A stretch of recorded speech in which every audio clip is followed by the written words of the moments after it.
네, 이렇게 부산에서 러시아 선박 관련 확진자가 되고 나왔는데 오늘 오전에 확인됐기 때문에 영시기준 통계에는 반영되지 않았습니다.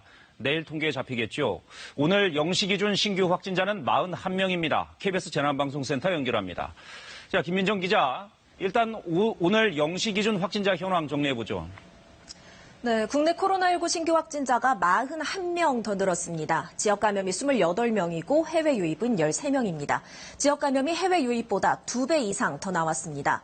사망자는 1명 늘어서 298명이 됐습니다. 최근 지역 발생과 해외 유입 확진자의 추이를 살펴보겠습니다. 보시는 것처럼 최근 들어서 붉은색으로 표시된 해외 유입이 지역 감염보다 더 많이 발생하는 경향이 나타났다가 다시 역전이 됐죠. 오늘 0시 기준으로도 지역 감염이 해외 유입보다 더 많았지만 그렇다고 해서 해외 유입이 마음을 놓을 정도로 줄어든 건 아닙니다. 오늘 부산에선 부산항에 입항한 러시아 선박 선원들이 코로나19에 집단 감염됐다는 소식이 전해졌습니다. 선원 94명에 대해서 검사를 진행한 결과 이 가운데 32명이 양성 판정을 받았습니다. 또 이 선박에 올라가서 작업을 했던 국내 수리업체 직원 6명도 확진 판정을 받았습니다. 나머지 직원들에 대해서도 진단검사가 진행 중이기 때문에 확진자가 늘 가능성이 있습니다. 최근 2주간 감염 경로를 분석한 자료를 보면 신규 확진자 가운데 해외 유입 사례가 378명으로 전체의 절반을 넘었습니다. 국내 지역 감염으로 번지지 않도록 철저한 방역이 필요합니다. 네, 러시아 선박 관련 확진자가 많기 때문에 내일 발표되는 확진자는 더 늘어날 수밖에 없는 상황입니다. 이렇게 집단 감염이 이어지고 있다는 게 문제인데, 자, 김 기자, 국내 집단 감염 현황도 한번 정리해 볼까요? 네, 국내 주요 집단 감염 발생 현황 살펴보겠습니다.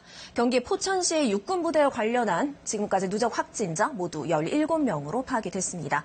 강사들로부터 감염이 시작된 것으로 추정이 되는데 현재 4개 부대를 대상으로 역학조사가 진행 중입니다.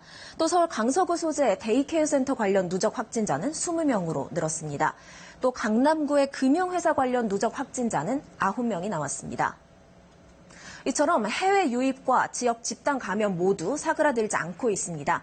그야말로 안팎으로 방역이 어려운 상황인데요. 이럴 때일수록 방역 수칙을 지키는 게 가장 중요한데 정작 이 실제 상황을 봤더니 코로나19의 안전과 관련해서 이번 달에만 1,150여 건의 신고가 접수됐습니다.